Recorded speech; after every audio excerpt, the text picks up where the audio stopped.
que enxergam aquela possibilidade do indivíduo estar com a doença, isso aí contribui muito para que haja uma possibilidade de cura aí de mais de 70%, 80% Talvez até seria no geral. Isso, doutor, que o aumento que foi calculado, esse aumento até 2030 aí de quase 27 milhões, vai se difundir mais em países de média e baixa classe, né? Em função dessa falta de acesso ao tratamento do câncer seria? Não, aliás, inclusive, a OMS fala que vai ser em torno de 27 milhões que vão morrer de câncer, mas 75 milhões vão estar vivas com câncer, segundo a estatística que a gente passou aqui.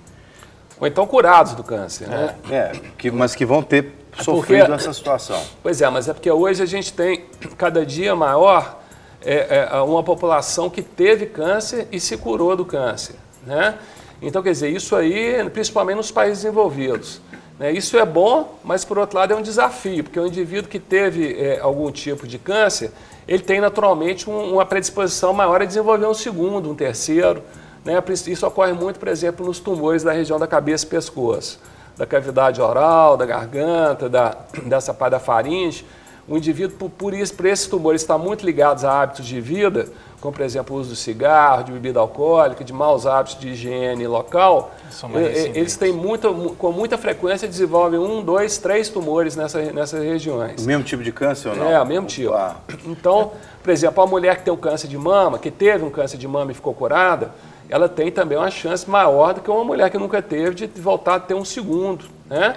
Então, isso aí nos faz, do ponto de vista de saúde pública, estarmos mais preocupados em dar acesso a essa população que já se tratou do câncer e se curou. Né?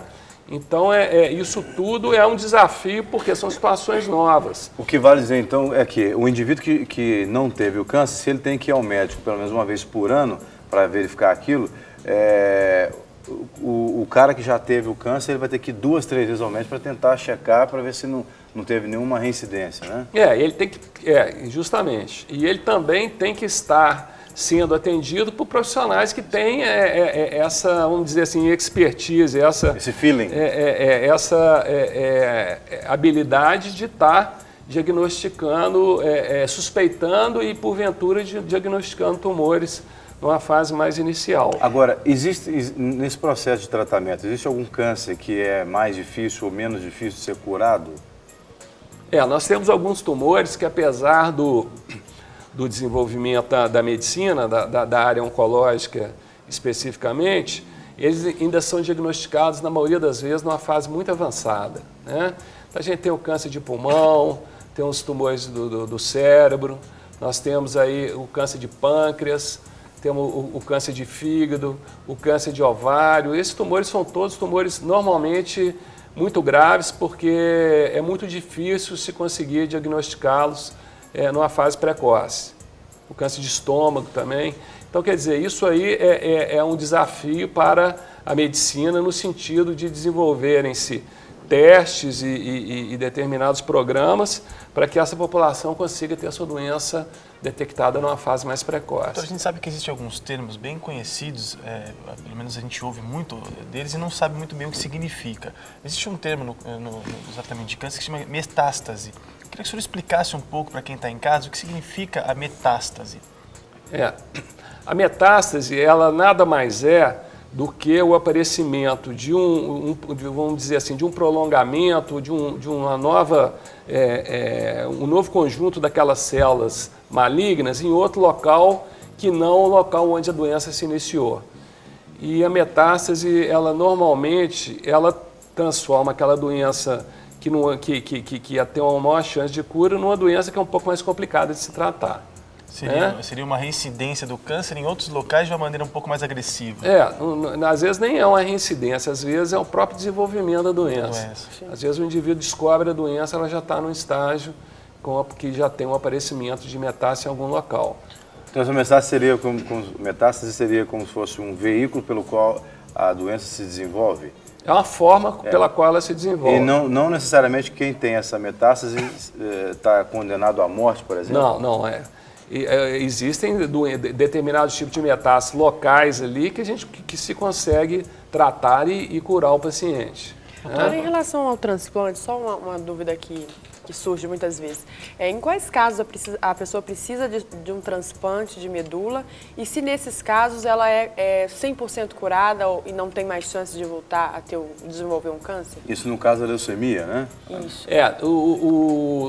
Os tumores que mais frequentemente eles podem ser, quando eles voltam, né, quando há uma recidiva, eles podem ser tratados com transplante de medula, são mais aquelas doenças que a gente chama doenças hematológicas, né?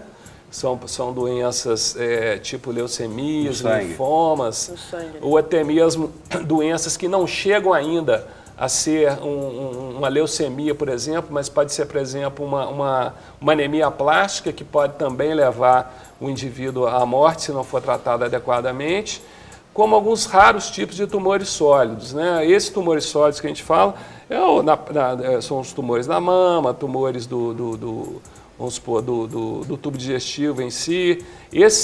O transplante não se desenvolveu muito para o tratamento desses tumores. Então, por exemplo, tem alguns tumores, por exemplo, o tumor de testículo é um tumor sólido e existem alguns estudos que realmente mostram que um transplante de medula poderia estar trazendo a cura em alguns pacientes. Então, quer dizer, o transplante de medula ele é mais indicado naquelas doenças que estão ligados à medula óssea, onde são fabricados elementos do sangue. Entendi, como leucemia no caso do câncer. Muito bom. Doutor, a gente sabe que tem um hospital sendo criado aí, a gente teve até, acho que um parceiro da Oncomed também, que é o doutor Amandio, que esteve aqui falando sobre esse hospital. Eu queria que você falasse um pouco dessa inovação, porque isso é uma bênção para Belo Horizonte, né? Sem dúvida o que ocorre hoje é que com o desenvolvimento quer dizer, com a população aumentando, envelhecendo e com todos esses fatores que levaram ao aumento dos pacientes com câncer, nós temos hoje, não só em relação ao câncer, mas em relação a todas as outras, os outros pacientes com qualquer tipo de doença, nós temos um estrangulamento de capacidade operativa dos hospitais, especificamente da região de Belo Horizonte, né?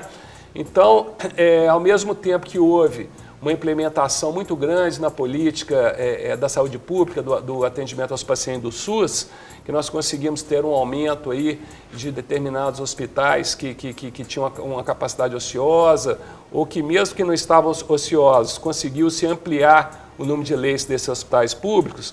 Do ponto de vista da medicina suplementar, que é aquela ligada ao setor de convênios, né? É o paciente que paga o seu plano de saúde. O que ocorre hoje? Ele precisa do atendimento médico e quando ele chega para ser atendido num hospital, e às vezes ele tem de ser internado, ou ele tem que ficar esperando na fila de espera dos prontos atendimentos, é atendido e às vezes fica esperando a internação por 2, 3, até 4 dias, que é uma situação absurda, como também muitas vezes ele precisa fazer uma cirurgia e não consegue leitos. Há um déficit que se considera hoje entre 2.000 e 4.000 leitos no sistema de saúde suplementar. Então, com essa iniciativa do Grupo Oncomed, arrematado em asta pública em 2009, o hospital que estava fechado, que é o Wilton Rocha, desenvolveu-se um projeto, e esse projeto hoje, nós acreditamos que ele vai, em muito, se não resolver, vai contribuir para que esses pacientes com câncer tenham um atendimento mais rápido e bastante efetivo, porque se pretende estar criando um serviço realmente de referência regional e nacional, né? Agregando aqueles profissionais que têm essa habilitação para poder estar tratando em tempo hábil, fazendo um diagnóstico precoce e mesmo trazendo aquela tecnologia que a gente sabe que se ela existe, ela é ofertada a muito pouca gente no nosso estado. E principalmente no caso de uma estatística de 27 milhões, né, pessoas que possivelmente vão morrer de câncer, talvez uma iniciativa como essa precisa ser copiada e aumentada pelo Brasil afora, exatamente para tentar amenizar esse número, né? Porque nós vamos ter muita gente aí envelhecendo e desenvolvendo câncer. Mais, né? Até para quem está em casa, doutor, mais ou menos a previsão de inauguração desse hospital, qual que é? Seria em 2015. 2015, final de 2014, 2015. Então, realmente, o paciente com câncer, ele precisa de um serviço especializado. E a gente tem hoje alguns serviços de boa qualidade no nosso estado, em Belo Horizonte, mas que eles, de forma alguma, eles são capazes de estar atendendo toda essa massa de pessoas que necessitam do seu tratamento, principalmente na área de saúde suplementar. Muito bem. Doutor Luiz, a gente quer agradecer a sua participação aqui e já deixar a oportunidade para o senhor deixar seus contatos aí, o pessoal quiser saber mais informações, também, de repente, alguém que está passando por alguma situação, fazer uma consulta, né? Pode, por favor, e as suas considerações finais. Tá, nós temos um serviço, essa clínica que está se transformando num hospital, né, um centro de referência em tratamento de doenças oncológicas, que é a Oncomed Belo Horizonte, que já está aí atuando há quase 20 anos na cidade e já é um serviço de referência no nosso estado. O nosso telefone é 3299-1300. E existe também o site desse centro de referência, que é o www.oncomedbh.com.br, que lá as pessoas têm um lugar para conhecer um pouco mais da doença, para se informarem melhor do ponto de vista de o que pode ser feito em termos de prevenção, como que a gente detecta aqueles primeiros sinais, e quem já teve o infortúnio de ter o diagnóstico, fica como uma fonte de conhecimento para que se consiga, de alguma forma, estar lidando com essa fase da vida que exige maiores desafios, né? Porque realmente o objetivo é a pessoa superar, ficar curada com o menor trauma possível, com a melhor qualidade de vida possível.